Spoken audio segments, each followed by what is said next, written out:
Good morning. Um, I wanted to just give a quick message to anybody who's listening.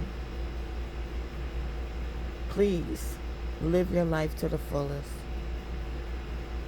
I know I always talk about my age. I'm 53.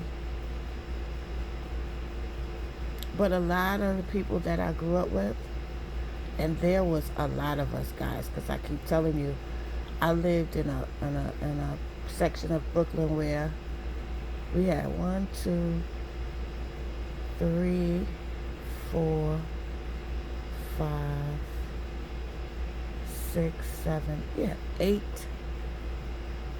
plus Star City. Star City is about a mile and a half by itself.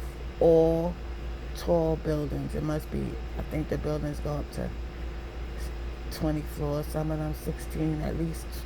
At least 15 of them go up to 20.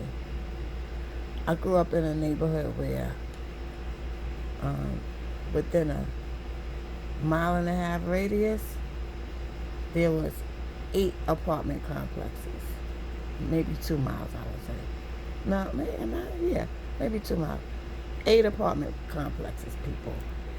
So there, when I say, I'm not including the ones that lived in a building with like 8 apartments or 15, 20 apartments and the private houses. So I grew up in a very large section. There was a lot of us. I have over 3,000 friends on Facebook. I would say at least 500 of them are from my neighborhood where I grew up. And it seems like every year at least 10, 11 of us are passing. And I'm only 53. Like, it's not that time for us to be passing away like this. So what I want to tell y'all is, don't take life for granted, because you don't know how long you got here. You don't know how long you have. You don't know how long you're going to be here to make corrections. Love your family now. Love who you love now, because you never know when something's going to happen to take you out. And take care of yourselves too.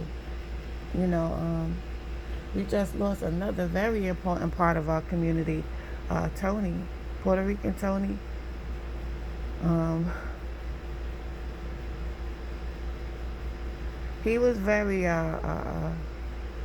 instrumental in getting a lot of the dudes I grew up with that had felonies and was in the streets jobs. Even though when he was younger, he was doing his thing too. But as he got older, he became a construction manager, and he was, responsible for building and overseeing the building of a lot of things that was built in my neighborhood, even a whole apartment complex for the elderly.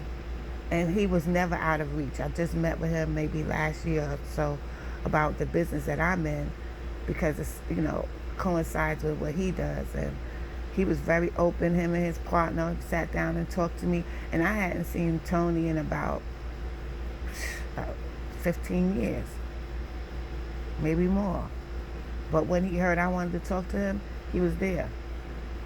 So I want to give a big, big rest in peace to you, Puerto Rican Tony, because you definitely was a positive influence to a lot of people, and you will be missed. Stop the killing, stop the shooting. We got to do better. We got to reanalyze how we've been. We have to unlearn a lot that we have learned, because it's not conducive to us as a whole. And the healthier we are mentally and physically, the more strong we are. And we need each other right now. We definitely need each other. Peace and love.